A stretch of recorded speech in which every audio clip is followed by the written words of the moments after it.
pour le pourcentage en action. Donc, vous savez, dans la vie de tous les jours, on peut mettre des investissements, donc un capital dans une compagnie ou dans une action, et on va avoir des intérêts, une somme d'argent ajoutée au capital selon un taux annuel. Aussi, si on veut emprunter à la banque des sous pour acheter une maison, une auto, bien, c'est le même principe, il va y avoir un taux d'intérêt, donc un taux qui va augmenter la valeur initiale.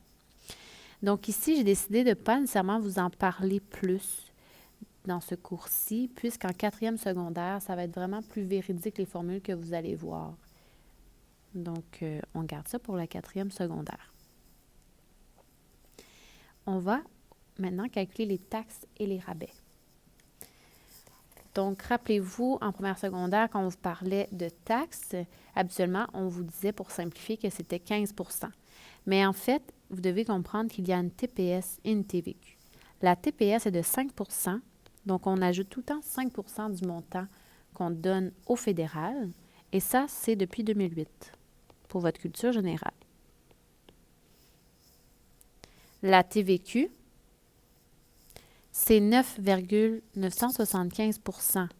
Je ne veux pas que vous arrondissiez à 10 %. Ce taux est en vigueur depuis 2012.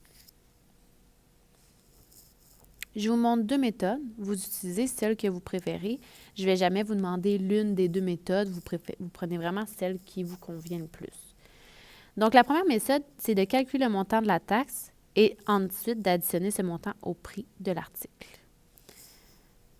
Allons-y.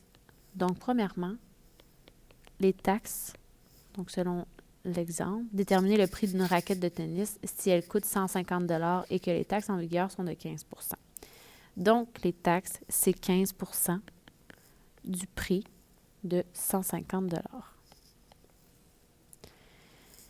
15 % de 150, on peut l'écrire de cette façon-là. Je peux simplifier le 0 avec le 0. Donc, 15 fois 15 qui me donne 225 que je divise par 10. Mon résultat final est 22,50 $. Ça, c'est mon montant de mes taxes. Les taxes, rappelez-vous, c'est un montant qui va augmenter la facture. Pour trouver le montant total, on va donc additionner ce montant-là au prix final. À mon sous-total de 150 plus 22,50 me donne 172,50 $. Personnellement, je préfère la deuxième technique. Vous prenez vraiment celle que vous préférez. Voici la méthode numéro 2. Elle va permettre de trouver directement le montant de 172,50 $. Le montant étiqueté, c'est 150 $. Donc ça représente 100 % du prix. En augmentant les taxes, on peut dire que le pourcentage final est de 100 plus le 15 %, ce qui donne 115 %.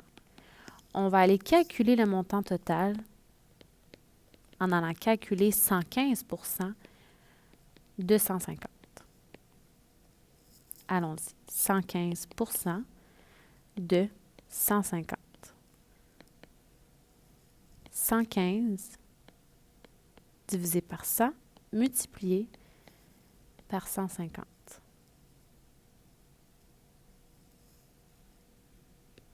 On peut simplifier ça ici. 150 et 100. Donc, si on divise par 50, on obtient 3 ici et on obtient 2 là.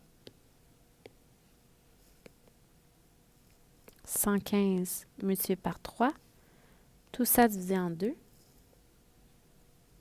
qui me donne 345 divisé en 2, qui me donne directement 172,50 $. Cette petite encadrée-là, qu'est-ce qu'elle dit? On ne peut pas additionner le pourcentage de taxes et de rabais ensemble. Donc là, j'espère que ça va rentrer dans votre cerveau. Vous devez toujours calculer le rabais et ensuite calculer les taxes. Donc, on ne peut pas soustraire. Ça, c'est non. OK? On calcule premièrement le rabais pour ensuite calculer les taxes qu'on ajoute. Donc, on ajoute les taxes, on soustrait les rabais.